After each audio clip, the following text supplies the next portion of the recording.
What is going on, YouTube? Welcome to our Thursday night football preview between the Washington Commanders and the Chicago Bears. Both teams did lose last week, but both teams did have a lot of positives that you could take away from and be like, hey, maybe there's something there for both of these teams. But the Bears facing off the Broncos, Justin Fields had his breakout game, a lot of people are saying. I say he was throwing to a lot of wide open receivers. The Broncos were blowing coverages every other play. And, Justin Fields better be able to make those wide open throws because his receivers were wide open all day long for more than half the day. Defense, yeah, they played horrible, but Fields also didn't help. He fumbled, he threw a pick, he put the games right into the W right into the lap of the Broncos. Commanders, I liked what I've seen from Sam Howell. Other than that Buffalo game, Sam Howell has been very impressive. He has good weapons, but he also has the worst offensive line in the NFL. I believe he's on pace to be sacked over 100 times this season, which is wild. And Fields is on pace to be sacked like 90 sometimes. Both of these offensive lines are not good, but the Commanders' defensive line is one of the best in the NFL. They will get after you. They're tied 7th with 13 sacks in the season. And the Bears get virtually no pressure, so something has to give there, with offensive lines. The Bears' defensive line isn't very good. The Commanders' offensive line isn't very good. Something has to give there. Commanders' defensive line is great. The Bears' offensive line, one of the worst in the league. Something is going to have to give there. So before we really get into some of the storylines and keys in this game, let's go and let's check the injuries, check the injury report. So running back Christian Gonzalez. Running back Chris Rodriguez is questionable. Not like he'd get a lot of playing time. You have Antonio Gibson and Brian Robinson, both really good running backs. So I didn't really expect him to get a lot of time. Anyways, for the Bears, you have two players questionable, and they are two of probably your best players, some of your best players. Safety Jaquan Brisker is questionable. He is a very good safety. I've been really impressed with him. Offensive lineman, Tevin Jenkins, he's a really good run blocker. As long as you keep him, on the inside at guard, I think he's a decent guard. But at the end of the day, this Bears offensive line is so inconsistent, one of the worst in the league. They've been very bad. And then you're going up against, if you lose Tevin Jenkins, you're still going up against one of the most fierce and one of the most talented defensive lines that you have in the NFL. So, and their 13 sacks shows for it that, it kind of proves it. You have Tevin Jenkins out. That's an even bigger loss. And Justin Fields can be under pressure all day long. And I could see him reverting to the old Justin Fields, the Justin Fields that is struggling, Last game, like I said, he was throwing to a lot of open receivers, a lot of wide open receivers, and one touchdown actually wasn't even a touchdown. If you want to go back and look at it, the foot was not down for DJ Moore. All right, then for the outs, you have safety Eddie Jackson. He is out. Cornerback Jalen Johnson, wide receiver Chase Claypool. We all knew Chase Claypool was going to be out. He's on the trade block. They're probably going to release him. Chase Claypool he's disgusting. He's a kind of like a disgrace in a way to these football players and how hard a lot of them work. He just wants everything handed to him. He's a fuss pot. Shut up. Go play football. Go work harder if you're not playing like you want to play. Go work some more instead of complaining and straight up just bitching all the time. That's all he does, and it's just a distraction. I don't blame Matt Eberflus. I don't blame this coaching staff and the Bears just to tell him to stay home and not come to the games. He's a distraction, and he's just, it's just disrespectful to these other players who are working hard and putting their heads down and just playing. All right, some of our storylines, keys, things to talk about with each team. So Sam Howell is the man, I believe. I was not a fan of him coming out of UNC, North Carolina. I really was not a fan of his play, but coming to the NFL, he's really impressed me with the pressure he's been under. He's been accurate with the football. He has a bit of anticipation. Now, I don't think Sam Howell is, going to ever be a top 7, top 10 quarterback, but I think he is more than capable of being a decent quarterback. I think he could get the job done, and we've seen that so far. Other than the Bills game, I think Sam Howell has shown us a lot so far. Yeah, he has really good weapons. He also has the worst offensive line in the National Football League that has allowed 24 sacks in 4 games. That's an average of 6 sacks a game. That's pretty pathetic. A lot of people are talking about this Bears offense line, how bad it is. All right, and Justin Fields is playing bad. Don't forget how athletic Justin Fields is, and he can escape that pressure. Sam Howell, he can't. So kind of the sack numbers kind of level out there, with offense lines as well. But nonetheless, Sam Howell has been getting the job done. He's been looking very good. I'm very impressed, and he just went against the Eagles front. He's very impressive. He picked apart that Eagles defense, and it is no cakewalk. That Eagles defense are going to press you all day long, and they have a few playmakers. Definitely not as good as last year. Eagles fans are starting to realize losing John McGinn is a much bigger deal than they initially thought.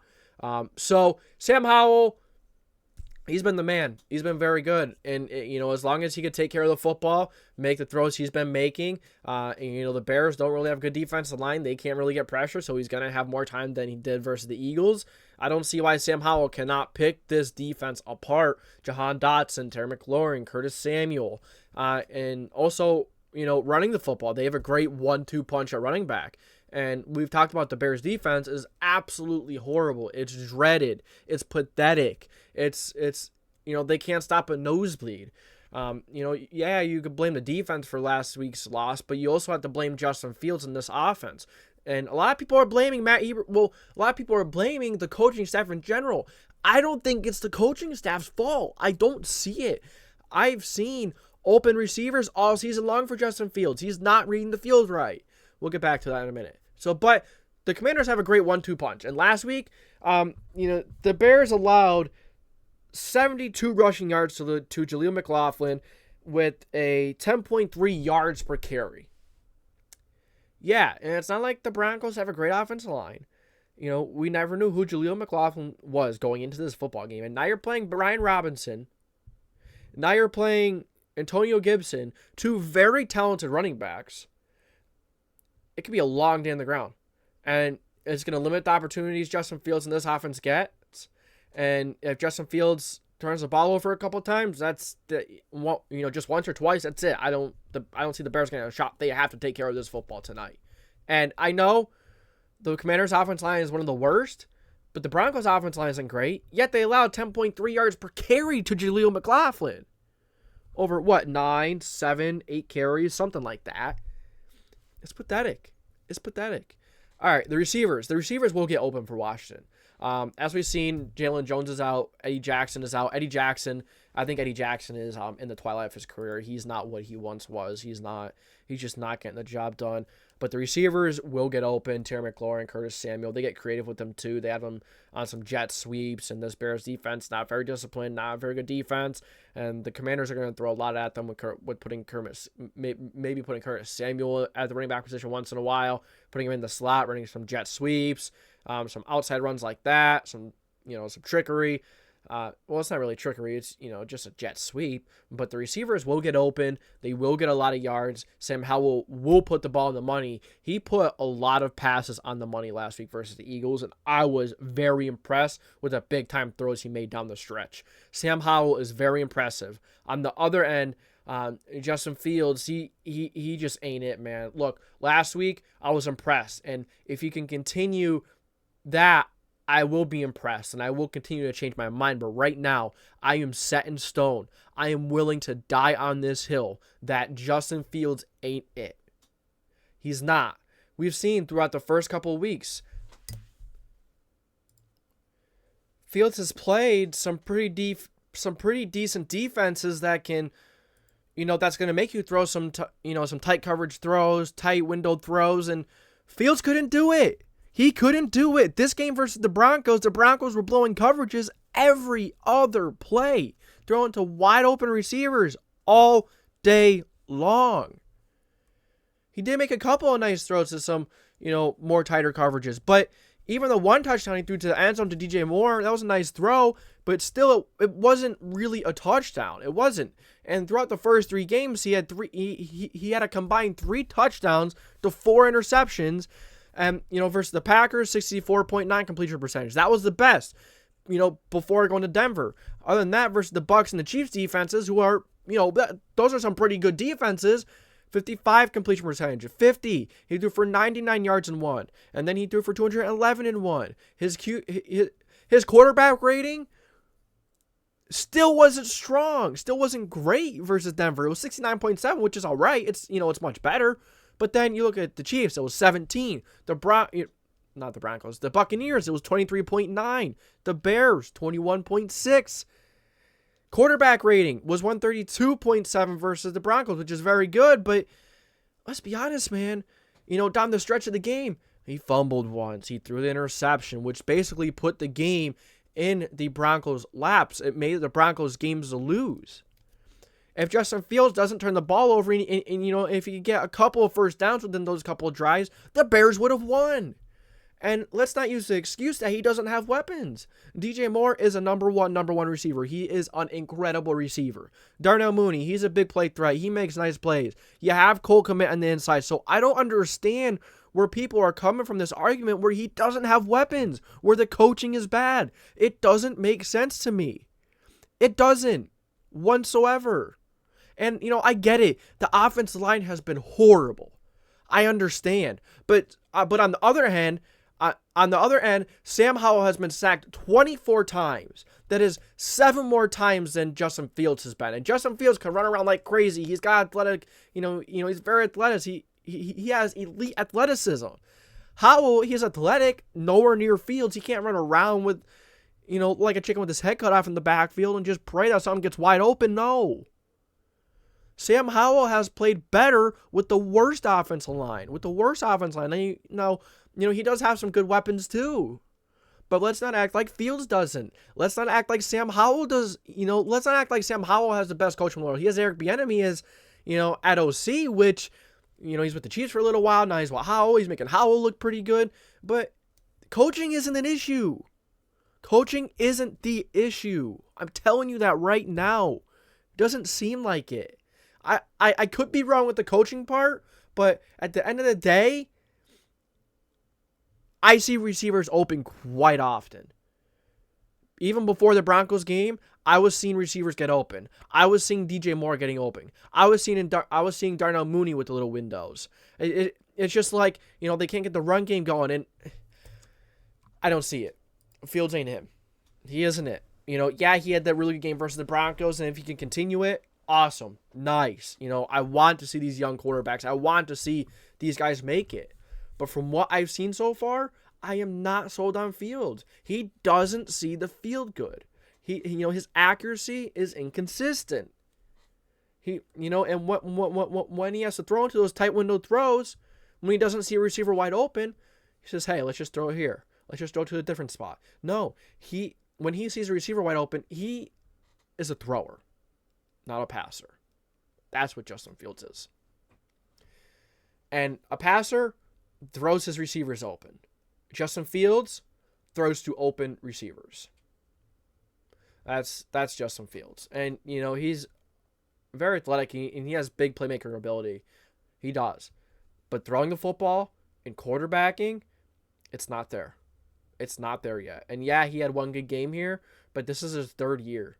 And he is still struggling mightily versus average or much better defenses. And down the stretch versus one of the worst defenses in the league, he threw an interception and he fumbled the football.